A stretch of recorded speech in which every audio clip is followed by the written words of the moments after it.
Les doy la bienvenida a nuestra cápsula informativa número 1 correspondiente a la materia del derecho penal. Y antes de que comencemos a hablar sobre las conceptualizaciones, definiciones, conocimientos, naturaleza o características, tenemos que revisar los antecedentes que corresponden a nuestro derecho penal mexicano para así tener el entendimiento correcto sobre lo que representa el derecho penal en una nación, en este caso ya ahora nuestro México independiente y autónomo, tuvo que atravesar distintos cambios y evolucionar dentro de cada una de sus normas, dependiendo de la época y la circunstancia que estuviera aconteciendo. Por lo tanto, para su estudio vamos a interponer y separarlo en varias etapas para ir describiendo aquí cada uno de los puntos. De esta manera encontramos a la época precortesiana, la época colonial, la época independiente, el Código Penal en el estado de Veracruz en 1835, el Código Penal de 1871, el Código Penal de 1929 y el Código Penal de 1931. Daremos un breve contexto sobre cada una de estas contendientes, sobre lo que ha acontecido, ¿no? Cada hecho histórico que corresponde meramente a estos antecedentes de nuestro derecho penal y así comprender cómo es que hasta dónde hemos llegado hoy. Bien, vamos a hablar primero sobre la época precortesiana, pues es la que rigió hasta antes de la llegada de Hernán Cortés. Y como eran varias naciones o pueblos, no existía un derecho unificado, cada pueblo instituía sus propias reglas. El común denominador del derecho penal precortesiano es la severidad de las penas. No olvidemos que una de las penas que se contenían en esta época precortesiana, pues era la pena de muerte.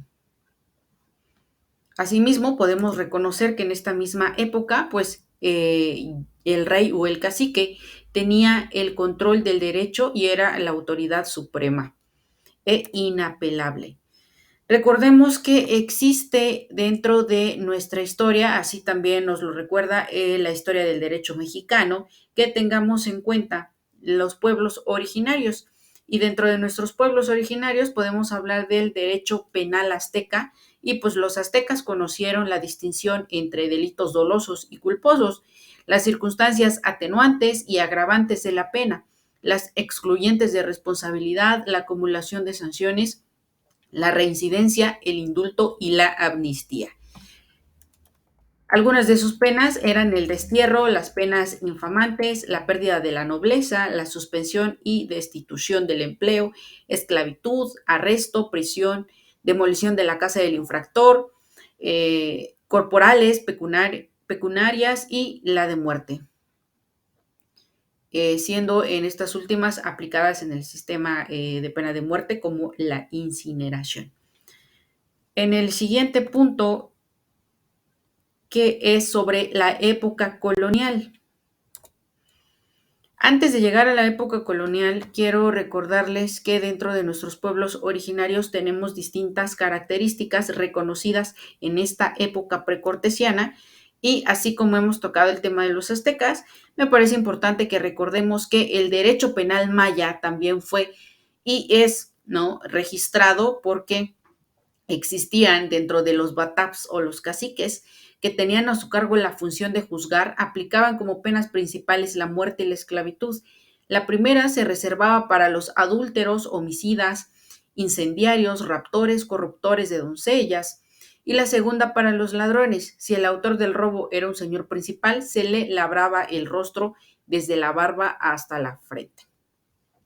Pudieron ellos también rescatar dentro de su cultura lo que hoy reconoceríamos como el perdón del ofendido, ¿no? Tratar de llegar también a ciertos acuerdos era parte de este derecho penal maya, que era bastante civilizado, porque también tenía el procedimiento sumario, tenía la existencia del arbitrio judicial, la inexistencia de un recurso de impugnación de las sentencias y de las resoluciones de los jueces, la utilización de abogados, que en este caso eran los medianeros para la resolución de conflictos. Y obviamente, pues ya al tener estos intermediarios, pues las circunstancias podían variar a beneficios o empeorarla. En este mismo sentido, podemos encontrar también el derecho penal de los tarascos. Y esta civilización del derecho penal tarasco, pues exactamente no se sabe mucho de las leyes penales de la cultura tarasca, pero se sabe de la crueldad que tenían las penas impuestas. El adulterio habido con alguna mujer del soberano o calzoncín se castigaba no solo con la muerte del adúltero, sino que trascendía a toda su familia. Los bienes del culpable eran confiscados y cuando un familiar del monarca llevaba una vida escandalosa, se le mataba en reunión y en unión de su servidumbre y se le confiscaban los bienes. Cada una de estas secciones pues nos recuerda cuánto había existido ya de este avance del derecho penal en nuestros pueblos originarios antes de nuestra invasión y después de esto llegamos a la época colonial y dentro de la época colonial nosotros tenemos en cuenta que inicia con la conquista en el año 1521 y concluye con la Guerra de Independencia en 1810. Se impusieron las instituciones jurídicas españolas, tales como las leyes de Indias, las leyes de Toro y las reformas borbónicas de finales del siglo XVIII, con las que se permite el comercio. La recopilación de las leyes de los reinos de las Indias constituyó el cuerpo principal de leyes de la colonia, completado con los autos acordados hasta Carlos III en el año de 1759. A partir de este monarca comenzó la legislación especial más sistematizada que dio origen a las ordenanzas de intendentes y de las minerías. En esta época colonial, pues empezamos a tener una diversidad de normas de acuerdo a aquellos habitantes y es aquí donde empezamos a hablar también sobre esta época independiente, por lo tanto, tendríamos que tener en cuenta también aquellos aspectos sobre las constituciones de 1812 a 1917.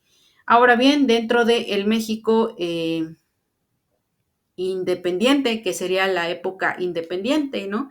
La guerra de independencia 1810 a 1821 trae consigo el surgimiento de una nueva nación. En esta nueva nación fue necesario el trabajo legislativo mismo que se enfocó primordialmente a la materialización de los sueños de la independencia, cristalizándose en el derecho constitucional y administrativo. Fueron los constituyentes de 1857 con los legisladores de diciembre 4 de 1860 y diciembre 14 de 1864, los que sentaron las bases de nuestro derecho penal propio. Por lo tanto, es esto que en el estado de Veracruz, en abril de 1835, es un ordenamiento inspirado en el Código Penal Español de 1822. Y así es como dentro de este Código Penal de Veracruz también todavía se registran aquellos vestigios o aquella naturalidad que todavía era parte del derecho español. Y bueno, en el México independiente se facultó al Ejecutivo para indultar, conmutar, dispensar total o parcialmente las penas y para decretar el destierro en 1824. Se reguló la sustanciación de causas, se determinaron las competencias y se encomendó al Ejecutivo la ejecución de sentencias. 1831 a 1833. Las cárceles haciendo un ensayo de la colonización penal. Es decir, entonces ya empezaba a tener sentido aquellos centros que hoy llamaríamos los centros de reinserción social para conmutar una pena.